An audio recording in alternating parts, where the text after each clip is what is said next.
Well, hello, and thanks for watching another episode of ARFCOM News, your twice-weekly source of the finest two-way propaganda. We're going to do things a little bit differently today. Taylor, our editor, is joining me today. This is going to be a little bit of an experiment in trying to do things slightly differently. As I mentioned, we normally bring you propaganda twice a week, but if this works out and if you guys enjoy it, this will give us an opportunity to bring you another episode in addition to our normal two scripted produced episodes. Doing it in this sort of shooting from the hip style, hopefully will give us the opportunity to bring you more stuff at the same great low price. Taylor, thanks for joining us.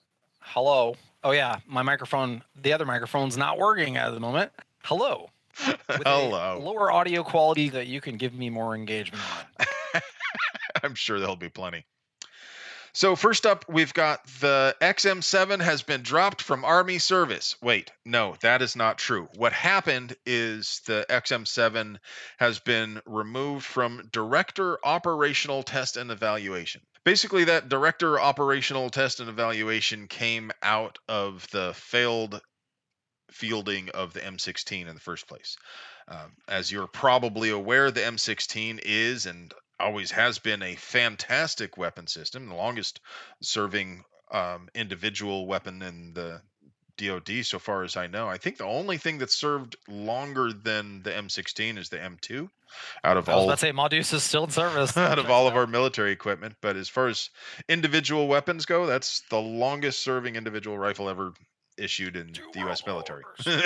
Yeah, 2 world wars. How about countless global insurgencies and GWAT? I don't know. But the M16 has been around for a good long time, and its fielding was kind of bungled pretty badly because they didn't really bother to listen to the guy who invented it. So because they didn't do a lot of testing and the fielding was less than optimal, they came up with this new Director Operational Test and Evaluation, which the Army decided just not to use for the XM7. It's somewhat hyperbolic. Of course, it's been through a bunch of tests, but they cut short the testing cycle. What does that mean for the fielding? It's hard to say. I mean, there's some people that are like, oh, well, the Army doesn't care about the XM7. Well, it's officially the M7 now. It is type classified as the M7, no longer the XM7, I guess.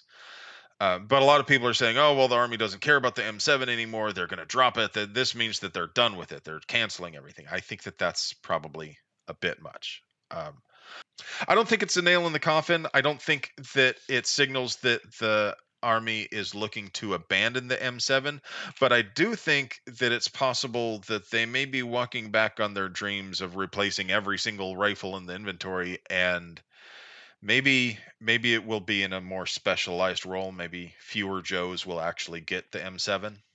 Like a SCAR had been previously, I guess. A battle rifle. Well, I mean, you look at the changes and you can tell that they don't ever learn from their mistakes, right? Because this is literally like the memes are accurate news. Oh yeah. Hey, we're going to do this thing. It's never been tried before. We're going to give Never been done before. A platform where you can carry less ammo, and that's going to increase the lethality of the individual soldier in the field. And I mean, this is literally the M14 Part 2, right? Yeah. And this is a few weeks ago, there was an article from an Army captain coming out basically saying how abysmal the rifle had been performing. I would expect more testing if they were trying to fix a problem that didn't exist, or trying to get, like, I'm not sure why they would end the testing early if they're not looking to reduce the number that they're planning to field, or like in some way pull back from it. Because if they're still planning to do the full fielding, then why wouldn't you do the full testing? But hey, it would be impossible for us to produce quality 2A propaganda without sponsors. So let's pay some bills. Today's video is sponsored by Vortex. Vortex just added a new solar-powered closed emitter version of the ST to their Defender line of micro red dots. Like the rest of the Vortex Defender line, the new enclosed ST features a constant on emitter with no flicker and shake awake, so it's always ready. It also doesn't drain the battery in daylight and has a convenient side-mounted battery. Find out more in the doobly-doo. Don't put the cart before the horse. The story is about a new laser system that can take down 200 drones without being plugged into anything. Lasers, directed energy weapons, if you will, have been around for quite some time, and they've been useful in a marginally useful in a combat sense since at least the 80s. Um, the Navy and the Air Force have had weapon systems that were capable of downing missiles, small aircraft, that sort of thing. The problem is that they take an enormous amount of power, and the major breakthrough in this case is that this laser called the Apollo all fits inside of a small, looks like a 20-foot Connex, and like everything that it needs to be functional all fits inside of this little thing. And it completed a test where it was able to down 200 drones without any sort of refueling, re-energizing, any of that sort of thing. They didn't need to run an extension cable. It's also worth mentioning that it's unlikely that there's anything in it that's particularly groundbreaking on its own. It's the implementation of the components that makes it special. I doubt that they're using some super brand new battery that nobody's ever heard of. Possible, but odds are it's just a better, more efficient implementation, more efficient use of space too. So when new tools like this come out, does it change the battle space? Yes, of course it does. Does it make another weapon obsolete? No, it means that the drones avoid the thing because it's really obvious where the thing is, and it makes the thing a big, huge target. It changes the battle. It doesn't completely eliminate the previous tools. And what's the at one time capacity of it to handle that, right? You have a whole, fleet of Shahed drones coming at you. It's going to be able to take a lot of them out, right? You're kind of at the, Star Destroyer Yeah. turbo laser philosophy, where like if you could set up a whole battery, screen of these things, cool. How does that relate to gun rights? Because this show is about gun rights. The bottom line here is that the Second Amendment is for fighting the government. Knowing things is just as important as having things. A lot more important than having things, really. So that's my argument as to why the the Apollo laser system has anything to do with gun rights at all. And what's really interesting is that energy weapons are totally unregulated as weapons at the federal level. Yeah, Blue Roof's totally unrelated. And our final story is something a lot of people have been talking about also. Finally, vindication.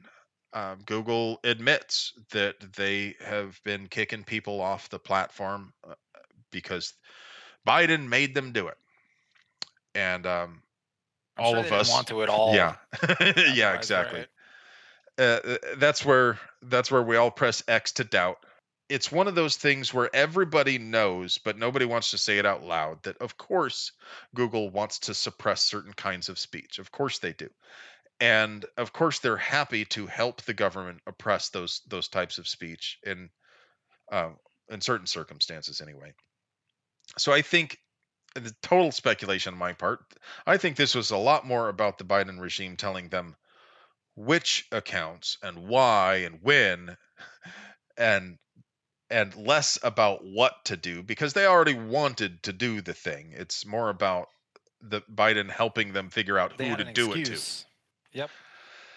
And I completely agree. I mean, you look at all the protests all the Google employees have been mad about. It's literally anything that is not supporting the, narrative. It's Yeah, more you than know what I'm talking just a left-right dichotomy. It's more about the establishment versus the pores. Google and big business doesn't necessarily care about left-right politics. They care about status quo. And when it comes to kicking people off the platform, their goal isn't. There are people at Google that are ideologues, but as a company, the goal isn't to push a progressive agenda per se. The goal is to make money and keep in business and all those things. Now, do people on the right end up being the target more often? Yeah, probably. I think that's fairly well established. But when YouTube first started cranking down on all of these videos, it wasn't just gun people.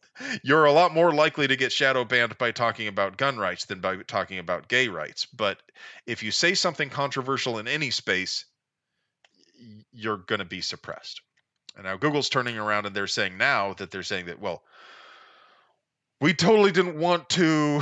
Biden made us do it, and we're going to restore all these accounts of the people who didn't violate the policy. So it says Google's video platform said it, quote, values conservative voices on its platform and admitted that the creators have extensive reach and play an important role in civil discourse. But most of these people were well known. Obviously, the more important you are, the more noise you're making, they want to shut you up. But it seems a lot of it was related to the COOF, which, yeah, I mean, even mentioning it, you got that little disclaimer on your video, right? Even now, we're not mentioning it. we are still afraid to mention the topic right now on YouTube. I mean, the robot's going to get you automatically. So, like, it lists a few people. It's Sebastian Gorka, Steve Bannon, Dan Bongino. All of them were banned. In addition to, like, everybody that got Stefan Molyneux, they got pulled off in 2020. Like, there's been a ton of people that have basically all gone to Rumble. So, yeah, if you look at all those channels that get put on the homepage of Rumble, basically, like, 2 or 3 of them I just listed. They said, okay, well, we're going to restore the accounts that did not violate our policy. But the problem is, what we have always been concerned about here at ARFCOM is not getting kicked off for having such extreme views that we can get kicked off for not even violating any policy. What's probably going to kill us eventually, what's probably going to get us eventually is that we will have violated some policy in the past that they have now changed and implemented. So yes, they took down a ton of our videos. We were talking earlier about how we're not allowed to say our own name on YouTube. A whole bunch of videos were taken down because it includes the URL to the forum, AR15. Something or other. Yeah. But that happened after the fact, retroactively.